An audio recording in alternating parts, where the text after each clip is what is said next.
There are some things in life you only understand later, when you have the distance to see the full messy picture, and looking back now, I understand everything. But at the time I confess I was a little blind, or maybe I was just pretending to be. Who knows? I was very young when I first began to notice that the atmosphere in our home had changed. It started with a strange, charged silence that would fall between him and me, punctuated by looks that were a little too bold, a little too long, but back then, I still thought it was all in my head. He, in this case, was my mother's partner, Ricardo, and this is the story of how I celebrated my 18th birthday, not with a party or a cake, but by stepping into a fire I didn't know I was starting. But before this story begins, a quick warning: if you want us to let you know every time a new video comes out here, then join our community. Your opinion is very important. Show your support with a like, subscribe to the channel, and comment below with what you think of the story. Now come with me, because today's story is unmissable. Ricardo was a man with skin tanned by the sun of the Veracruz coasts, a man who smelled of salt and quiet confidence. He always came home from his construction job early. Just as the afternoon sun was beginning to soften, I, with my scraped knees and perpetually disheveled hair, would see him arrive. He called my mother, Carmen, my flower. He called me, her 17-year-old daughter, my kitten. At first he treated me like a delicate porcelain figurine, his manner distant, careful, almost fearful of too much contact. He was a polite, respectful fixture in our home, a good man who loved my mother and tolerated her wild child. But time passed, and so did I. And it wasn't only my age that changed. My body took on a course of its own, without my permission. It was as if I went to sleep one night as a girl and woke up the next morning as a woman. My dresses suddenly seemed shorter, my hair grew long and thick, tumbling down to my waist in those curves. My God, they appeared out of nowhere. Not even I knew what to do with all of it. I wore tight blouses without thinking about it, not as a provocation, but simply because they were what I owned. I went out in shorts to buy bread from the corner store. I sat with my legs open in the living room while watching TV. It wasn't out of malice. It was pure, unadulterated, unselfconscious innocence. But today, looking back, I can see with painful clarity how much my simple, innocent existence affected him. The way he looked at me began to change. At first the shift was subtle, almost imperceptible, like when I would pass by him in the hallway, wrapped in a towel on my way out of the bathroom, and he would turn his face away a little too fast, a muscle twitching in his jaw, or when he would see me stretching lazily on the sofa after a nap, my shirt riding up to expose a sliver of my midriff, and he would suddenly stand up and leave the room without saying a word. At first, it even seemed funny to me. I thought, what a strange man. It's like he has ants in his pants. But the truth, the real, complicated truth, began to reveal itself when I noticed the smaller things. He would only change the channel on the television if I left the room. He started spending more time in the kitchen when I was there, pretending he needed another glass of water, his eyes tracing my movements as I reached for a snack in the pantry.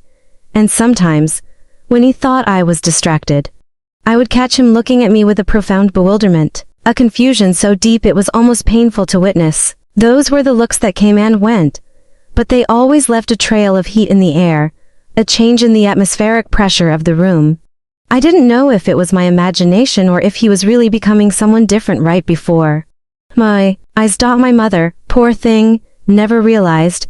She worked like a tired mule, as she always said, managing a busy restaurant downtown. Her life was a constant cycle of exhaustion. She would come home from work, her feet swollen, her shoulders slumped, take a long hot shower, and pass out on the sofa with the TV murmuring in the background, and I, with all the restless, bubbling energy of youth, began to notice that something about me, my very presence, my burgeoning womanhood, deeply bothered him. But instead of understanding the gravity of it, it just seemed interesting, a curious game.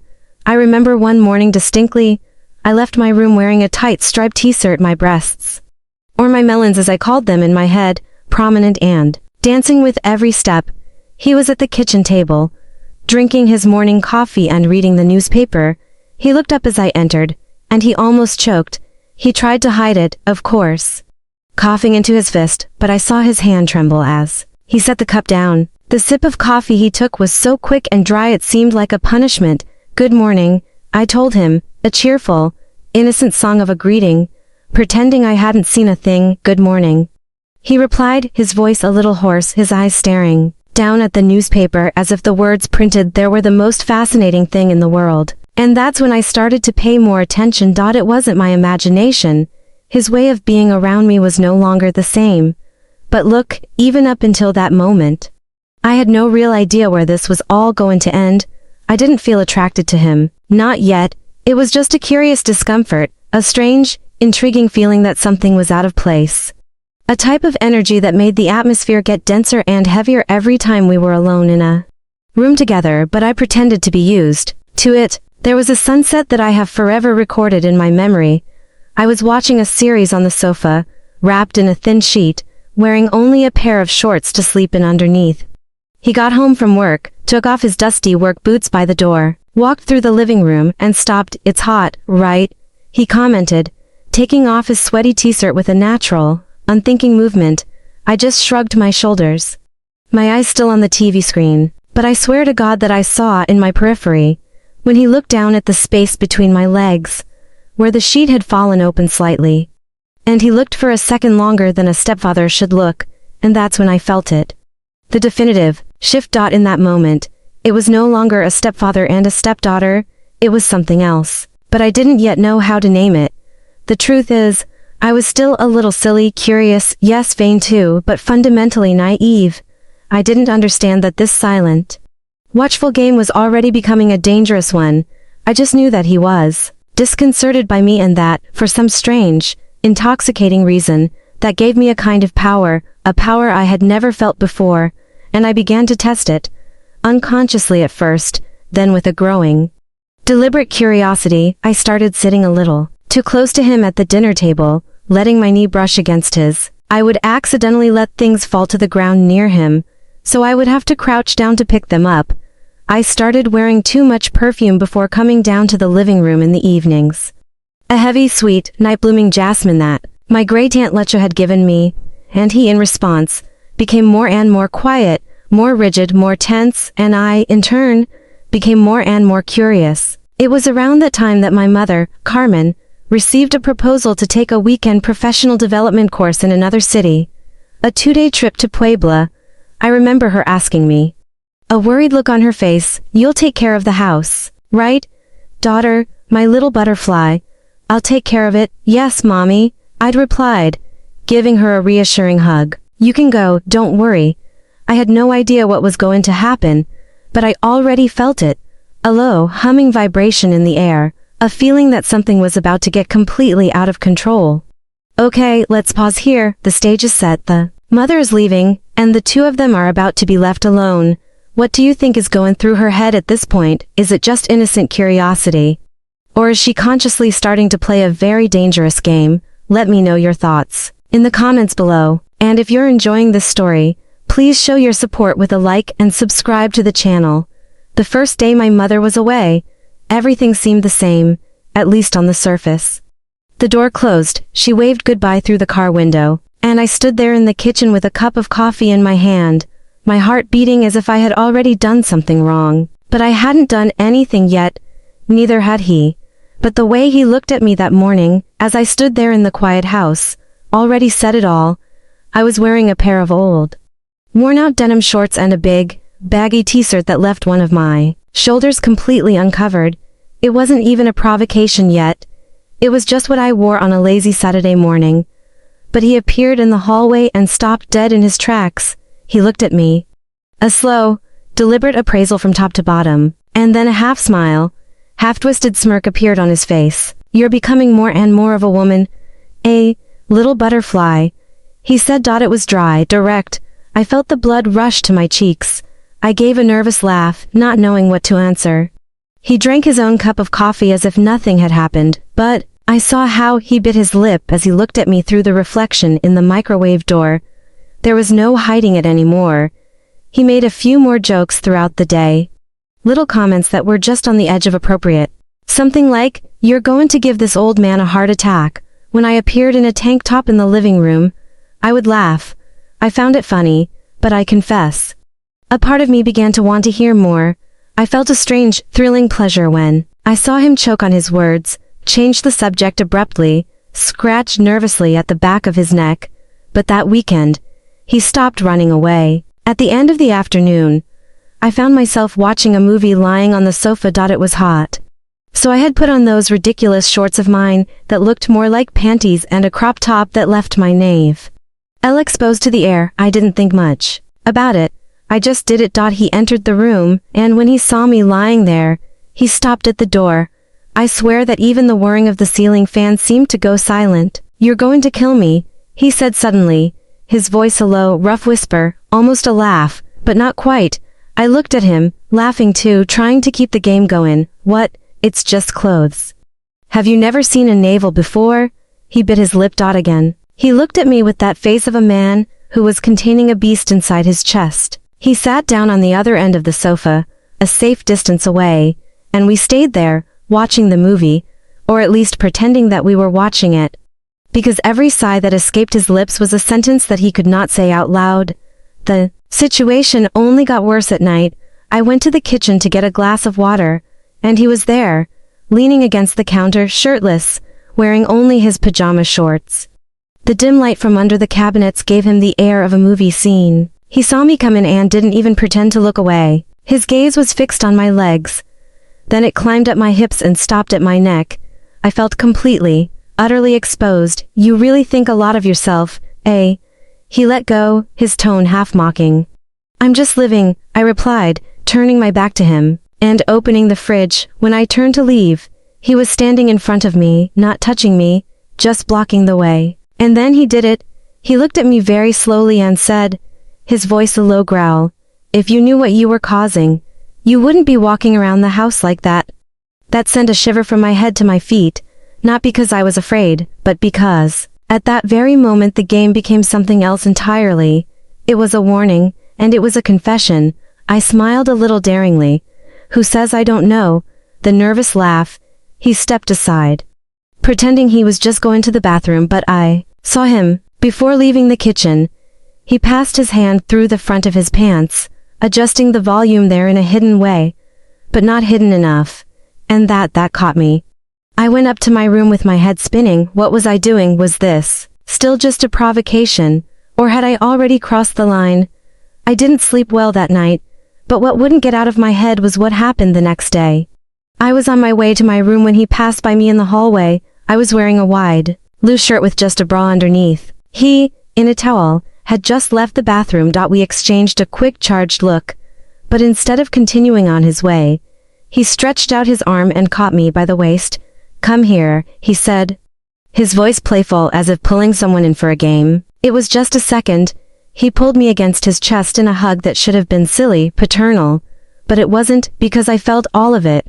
The heat of his body, his clean, soapy smell, the tense, hard muscle, and there, pressed against him, I felt when the towel shifted, I felt the undeniable evidence of his arousal pressed against my stomach.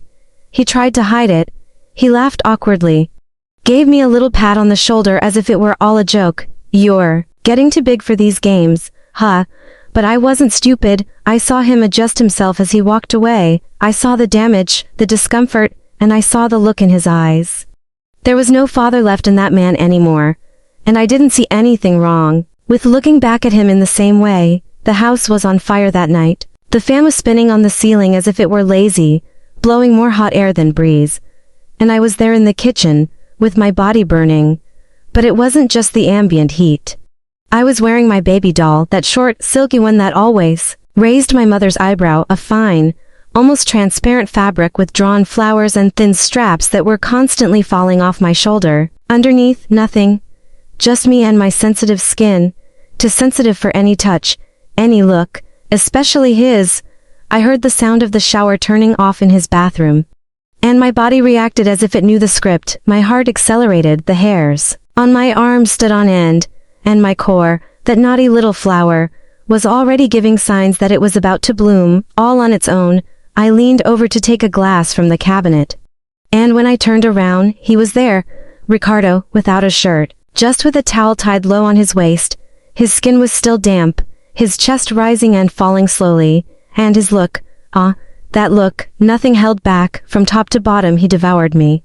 Like someone unwrapping a ripe, juicy fruit with their eyes. He stopped in the middle of my body, right where the thin fabric of the baby doll clung to the curves of my breasts.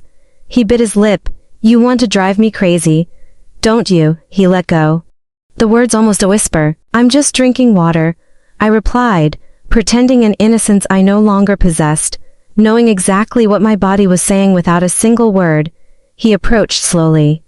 The clean smell of soap mixed with the heat of his body invaded my senses like a sudden summer storm, and when he passed by me, he let his fingers brush against my waist lightly. Just that, a quick fleeting touch, but it sent a jolt of electricity to my scalp. That little blouse of yours is too naughty, he murmured, his mouth too close to my ear. I took a step back, but the refrigerator stopped me, and he put his hand on the door behind me, surrounding me without touching me. His naked chest was just centimeters from mine. The towel was rising discreetly.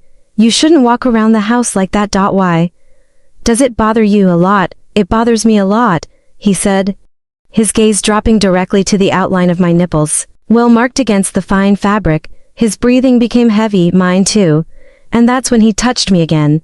My core pulsed instantly, beating with a wild curiosity.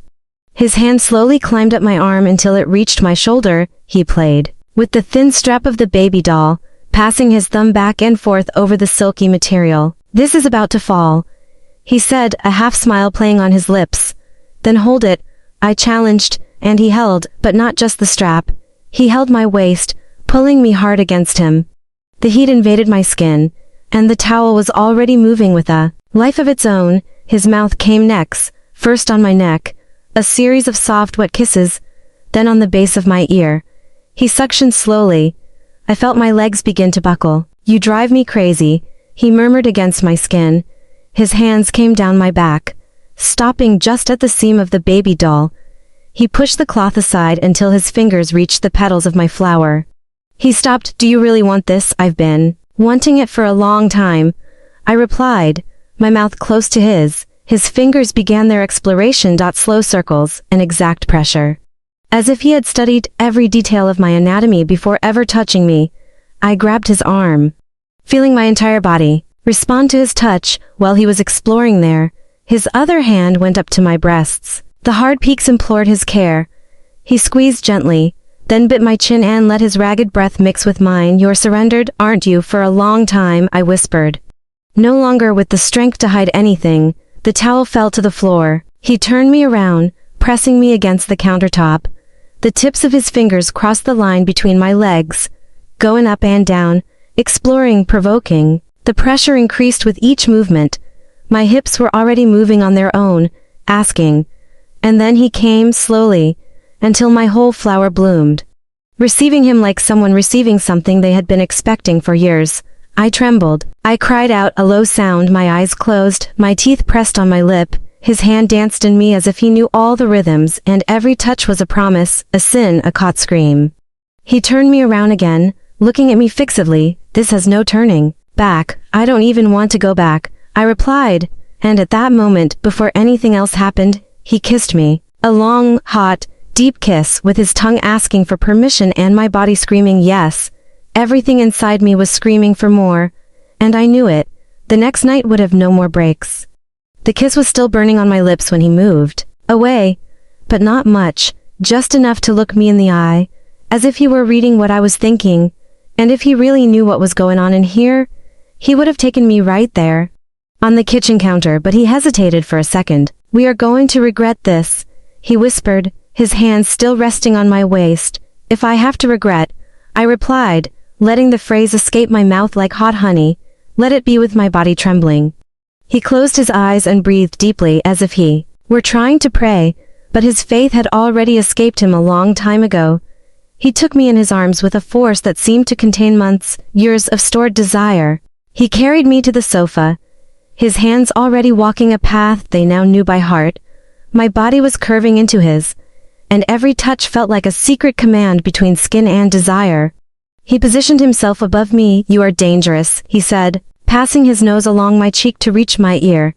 And you've already been burned, I replied, arching my back when I felt his volume there, Alert, are you feeling how much I want you? Yes, he breathed. I'm feeling it, and I want more, he pulled the strap of my baby doll with his teeth, slowly, like someone unwrapping their favorite candy. My nipples jumped free, pointed, ready. The pleasure was slow, built with a delicious cruelty, like someone giving a single drop of water to a person dying of thirst, and he knew it. He continued in that dirty game of provocation. You're ready, right? I'm more than ready, I replied, digging my nails into his back.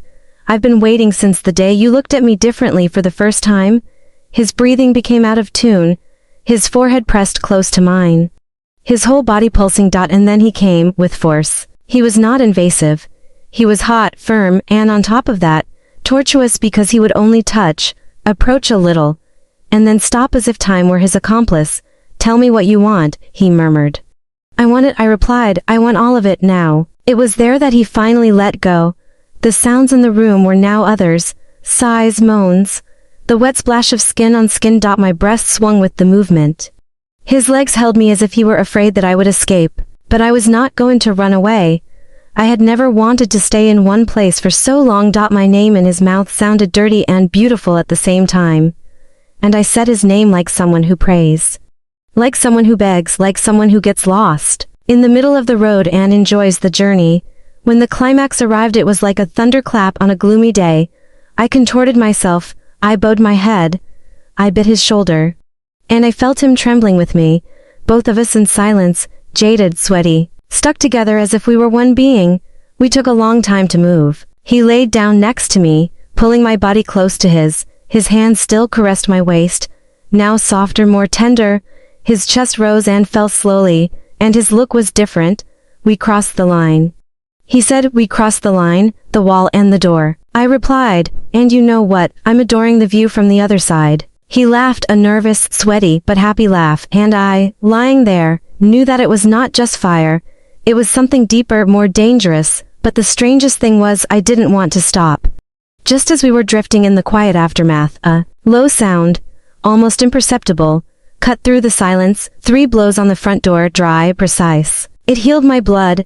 I got up from a jump, looking at him, who was frozen on the sofa. Is it your mother? He asked, his voice almost gone. She doesn't come back until tomorrow, I answered. My heart beating like a war drum. Another knock, this time. Stronger, more impatient. He ran to his room. I pulled on the baby doll any way I could, trying to hide the chaos that was my body at that moment. The doorbell rang. I took a quick, panicked look out the window. The car, it was hers, my mother. I opened the door, my heart pounding, my face still flushed from the heat. She came in. A bag on her shoulder, her gaze immediately suspicious. I'm dying of a headache, she said, her voice sharp with exhaustion. The course was a fiasco. I came back earlier. She was already heading to her room. Mom, wait, do you want some coffee? I tried, desperately trying to change the course of destiny. No, I just want to lie down. Where's Ricardo? Sleeping already? Yes, hours ago, Ricardo replied, who suddenly appeared at the door of his room, his hair wet and his face pale as a ghost. She shook her tired head and disappeared down the corridor. I heard the door of her room open, then close, and the silence returned.